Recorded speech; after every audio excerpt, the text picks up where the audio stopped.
J'ai craqué. 100 figurines pop, ça suffisait pas, il fallait que j'en achète d'autres. J'en ai 11 à vous présenter aujourd'hui. De toute façon, tant que je n'aurai pas déménagé, je ne pourrai jamais toutes les afficher. Vous voyez, j'en ai tellement que je suis obligé de les mettre de côté et même au-dessus, tellement je n'ai pas de place. Et pourtant, ça n'empêche pas que j'en achèterai jusqu'à la fin de ma vie. Bref, vous l'avez compris, aujourd'hui, 14e vidéo, présentation de figurines pop.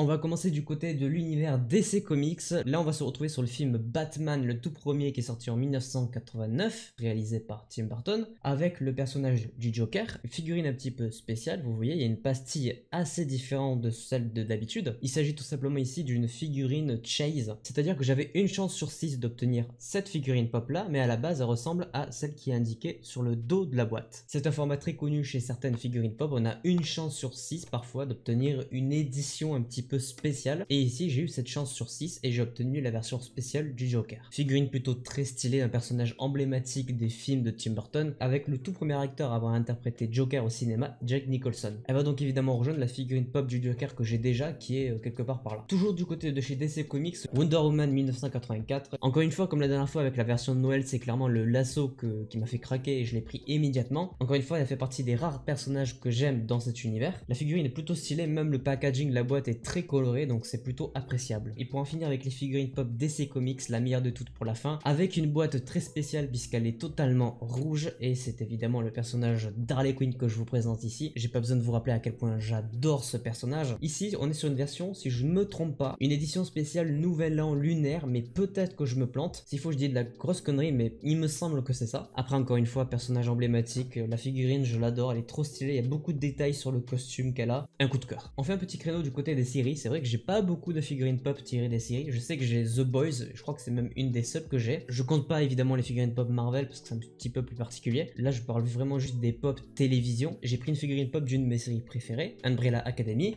avec mon personnage préféré qui est Vanya. Et ici, en plus d'avoir une figurine pop de mon personnage préféré, j'ai une spéciale édition Glow in the Dark. Donc là, vous l'avez compris, ce sont les deux yeux plus ce qu'elle a au milieu du torse qui brille la nuit. Il n'y a pas beaucoup de figurines pop d'Umbrella Academy, c'est une des seules, je crois même, en spéciale édition. Donc je suis plutôt content de l'avoir parce qu'en plus de ça, elle était en édition limitée, comme c'est écrit ici. Allez, on passe sur la dernière figurine pop qui ne fait pas partie de l'univers Marvel. Là, on est sur une figurine pop de mon personnage d'animation préféré, le personnage de Sally. Celle-ci nous vient tout droit du film d'animation Le Cauchemar avant Noël. Et vous l'avez remarqué, elle est dans une boîte en verre. Ce sont les toutes premières figurines pop qui sont protégées. Seulement, là, je les ai achetées avec ces boîtes en verre, mais je vais enlever la pop dedans et les remplacer par des figurines pop Marvel que j'ai vraiment envie de protéger et que j'ai envie de garder sur le long terme. Vous l'avez remarqué, elle a une pastille aussi un petit peu bizarre. Ce sont des pop art series. Ce sont vraiment des pop un petit peu étranges. Vous l'avez remarqué, de toute façon, la boîte, elle est pas de la couleur de base, elle est pas blanche. Il y a tout qui est un petit peu mélangé. Là, c'est violet. Et surtout, le personnage est recouvert de différentes textures. Là, je pourrais pas vous dire exactement ce que c'est. Mais en tout cas, voilà, figurine pop de mon personnage d'animation préféré, tout confondu. Même si j'aime beaucoup aussi Jack. Mais je suis quand même plus attaché au personnage qu'est Sally. Et c'est pas la seule que j'ai dans une boîte en verre, mais on va y revenir juste après. On finit évidemment en beauté. J'ai 6 figurines pop Marvel à vous présenter. La première, il s'agit de la Torche Humaine tirée de son tout premier comics, la toute première apparition. À l'occasion des 80 ans de Marvel, ils ont sorti plein de figurines pop de différents personnages avec leur toute première apparition dans les comics. Je vous avais déjà présenté celle de Wanda. Ici, il s'agit de celle de la Torche Humaine. C'est pas un de mes personnages préférés au cinéma. Je trouve qu'il a été plutôt raté dans l'ensemble. Par contre, dans les comics, c'est un personnage que j'apprécie beaucoup. Et j'avoue que la figurine pop qui illustre la première apparition est vraiment stylée. Dernier film Marvel en date au moment où je tourne cette vidéo, le film Shang-Chi, que je n'ai toujours pas vu parce que je n'ai pas eu le pass sanitaire et que les cinémas ont décidé de ne plus le diffuser. Donc là, je suis littéralement obligé d'attendre après Eternals pour voir Shang-Chi. Je suis évidemment très dégoûté. Et pour essayer de me consoler de cette situation, je n'ai pas trouvé d'autre moyen que de prendre une figurine pop du personnage de Shang-Chi. Une figurine pop plutôt classique, même si j'avoue que le coup de pied avec l'effet du vent, c'est vraiment ce qui fait qu'elle est un petit peu particulière quand même. Mais j'ai quand même plus envie de voir le film que de me référer à des figurines pop, je vais pas vous mentir. On retourne du côté de la dernière série Marvel Studios, la série What If. Je continue à compléter ma petite collection de figurines pop de cet univers avec la figurine pop de Thor dans l'épisode 7. Ici il s'agit d'une édition spéciale et clairement ce qui m'a fait craquer ici c'est le marteau qu'il a dans sa main qui fait tournoyer et en fait tu vois clairement le mouvement du marteau dans le vent. Elle rejoint la collection des What If, il y en a encore beaucoup que je n'ai pas, dont les Marvel Zombies que j'ai commandés qui sont pas encore arrivés. Petite figurine pop de Thor supplémentaire, ça fait du bien. Allez, plus que 3 et on en termine avec cette vidéo. La dernière fois je vous avais présenté 2 figurines pop de Spider-Man No Way Home. Il faut savoir que sur ce film actuellement il y en avait 3 de disponibles. Je vous avais dit que je voulais beaucoup celle avec le costume noir.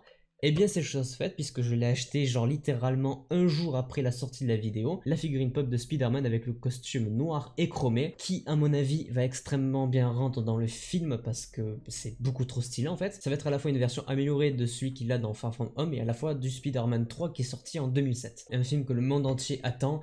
Putain, vivement le 15 décembre. Toujours du côté de Spider-Man, et je vous disais tout à l'heure que j'avais une deuxième figurine pop dans une boîte en verre. La figurine pop de Spider-Man tirée tout droit des comics en mode art series, comme vous le voyez avec la pastille là, et en plus de ça en spécial édition. Cette fois-ci, la boîte est totalement bleue, là où tout à l'heure elle était en violette. Figurine pop classique, sauf que vous le voyez, il a quand même plein de tags avec plein de têtes de Spider-Man dessus. Il est en mode grisé. Peut-être que celle-ci, par contre, je l'enlèverai pas de sa boîte. Mais en tout cas, voilà, figurine pop Marvel sous boîte, qui n'est pas catégorisée comme étant une Marvel classique. Elle n'est pas dans la numérotation des figurines pop que Marvel utilise, mais en tout cas ça fait du bien d'avoir des figurines pop vraiment protégées de A à Z. Et enfin pour en terminer avec cette vidéo, la dernière c'est une figurine pop 2-pack, c'est-à-dire qu'il y a 2 figurines pop dans le même emballage, un peu comme toutes celles qui sont ici qui représentent à la fois des movie moments et des 2-pack. La figurine pop de Morgan Stark et Tony Stark en mode holographique à la fin du film Avengers Endgame. Elle est sortie il y a un petit peu plus d'1 an, j'étais dégoûté parce que j'ai loupé la vente et c'est parti extrêmement vite. Un an après j'ai enfin pu me la dégoter,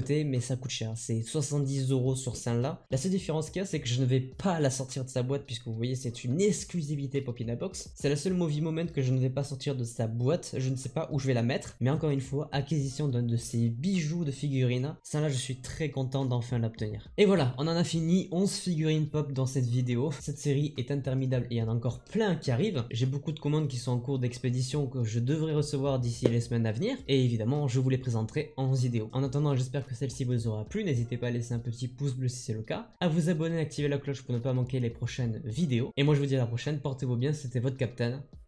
Ciao.